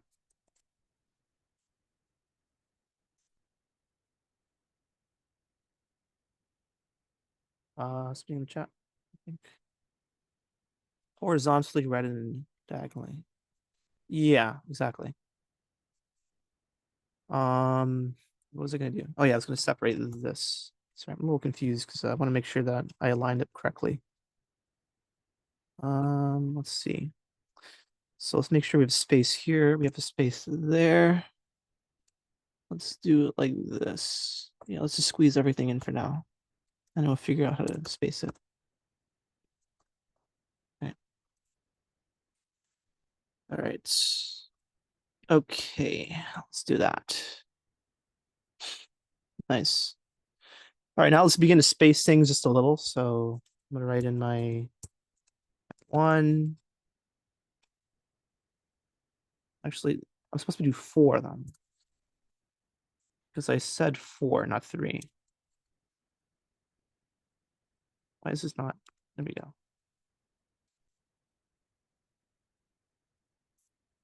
Whatever, let's just work with 3. Let's just do that just to save time. That's okay. Let's go back here. This is okay.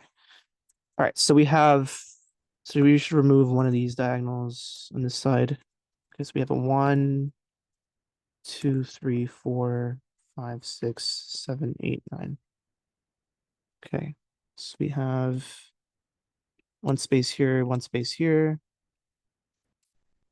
one space here, space here, one space here, one space here, one space here, one space here, one space here. That. All right, and then we have one space here, space here. There we go, like that.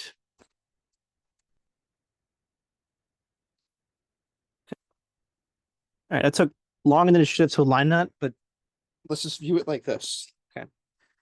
All right, so first thing to notice that this is 3 and this is 9, right? So we can immediately assume, okay, we're gonna have 9 columns in the case of n equals 3.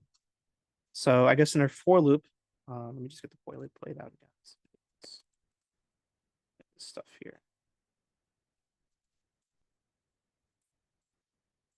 Oops, what did I just do? I just copy. Let me do that into this.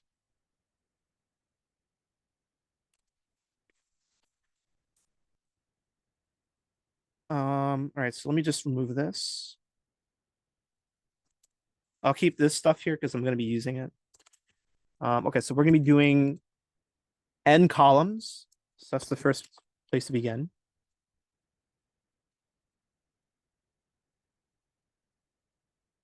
Okay, we're going to begin there.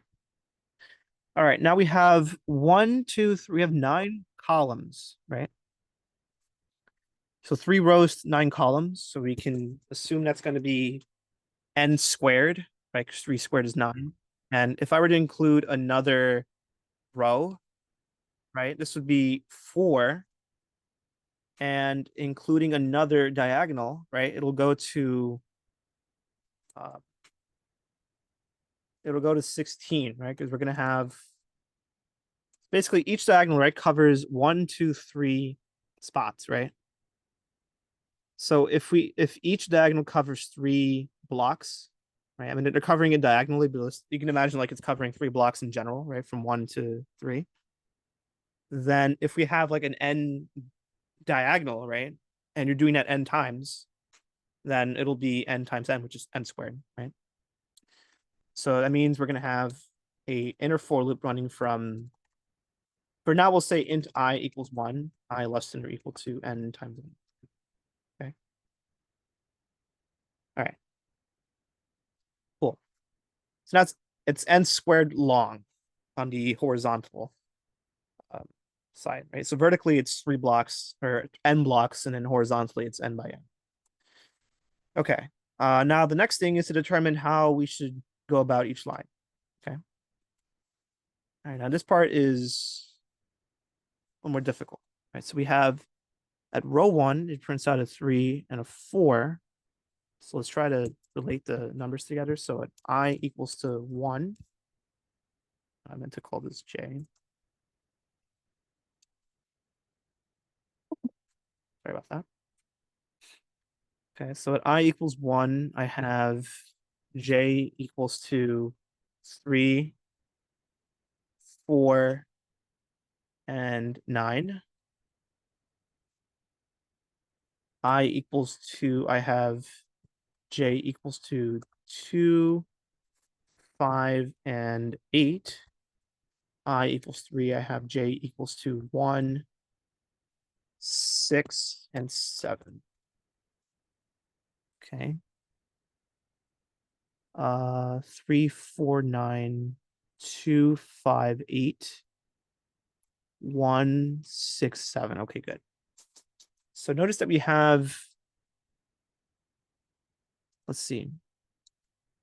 Okay, so let's notice the distance between these numbers here, right? So this is a 1 and this is a, let's see, a 5 and a 1. This is a 3 and a 3. A 1 and a 5. Okay. So this is one way of looking at it, right? Okay. What if we were thinking about just these positions in between then? Would that make things any easier? I don't know. I don't think so. Okay. All right. So at I equals 1, I go from J equals 3, 4, and 9, right? So what relationship is there between 1 and these numbers here? Right. Well, let's see. So here is going upwards, right? And here is going downwards. So maybe we can make use of that, right? Because notice this is 9, 8, 7.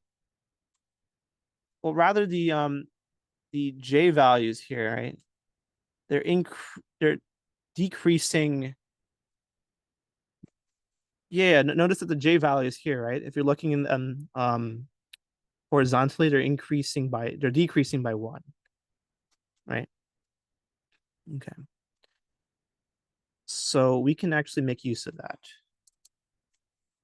Question, how would we do that?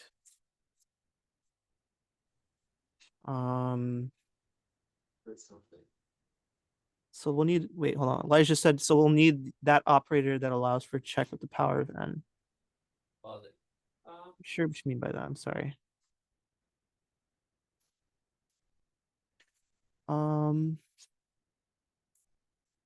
Okay, so this is 987. This is 321.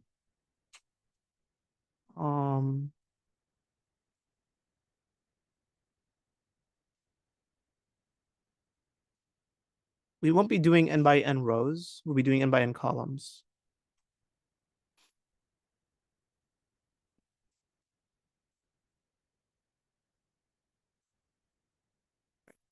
One second. So I see the pattern. I'm just I'm trying to determine how we can iterate through this effectively. All right, let's see. J equals 3, 4. This is a 2, 1, 4, 5, and 6, 9, 8, 7. Let's do a 3. If we begin at a 3, Right, so if say J is a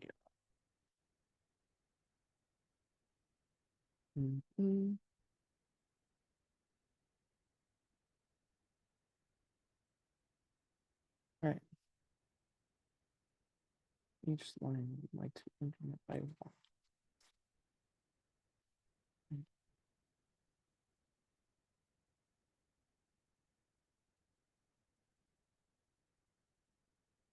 Okay. So let's try beginning at n,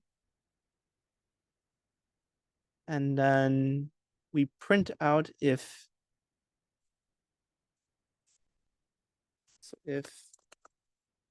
j equals to n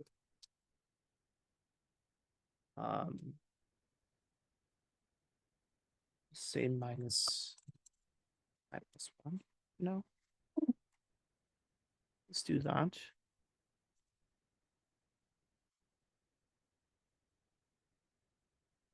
And we have everything else as well.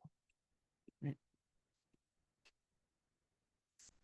So every third value in between, right? So actually, let's do this. I want to take the distance between these values, right?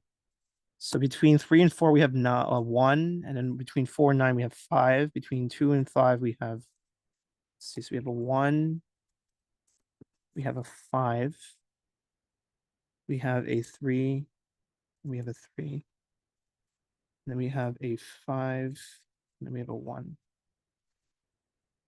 Right. I think this is probably overcomplicated. Let's see. If we do between jumps between a 1, let's see, a 3, 4, 9 has to do with a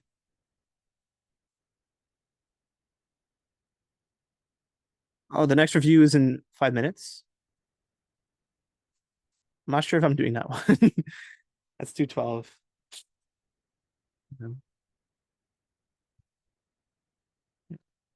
Yeah, I think there's another review session after us. Yeah. But isn't it the exact same recording that we're doing? Oh, I see. Okay. Well, we probably have to stop it. Yeah. Yeah, I see. Okay. Yeah. Begins at what time? Oh, at 4:45. Yeah, yeah. Yeah, okay. That's the case then. We'll begin wrapping it up then. Yeah. Um yeah. 1 second. Yeah.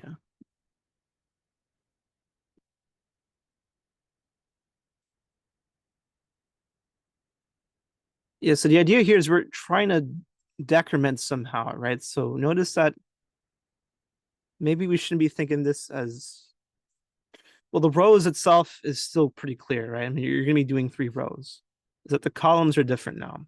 So we're going from 1 to 9, but here we're picking out certain values to print out the x's at, right?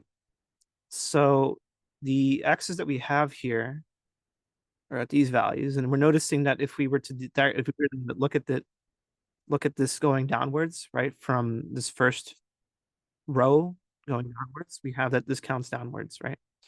So we'd like to keep that in mind somehow.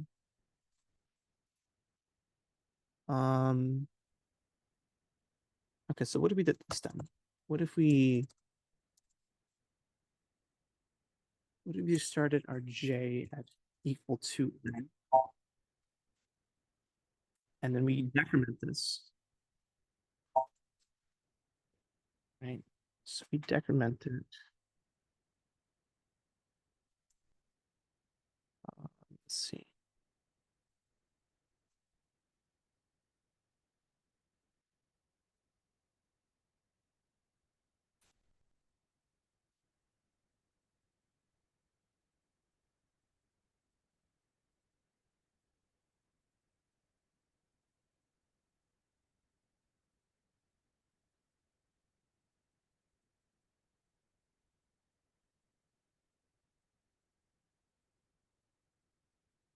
Hmm.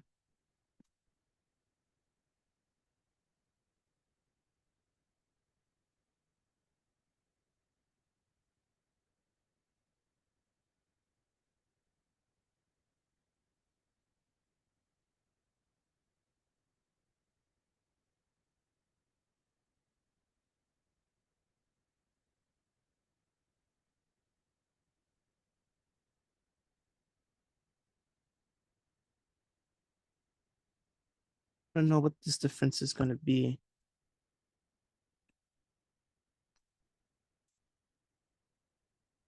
Gives me 1, 4, 9 gives me a 5, 2 and 5 gives me a 3, 5 and gives me a 3. 6 gives me a 5, 6 and 7 gives me a 1.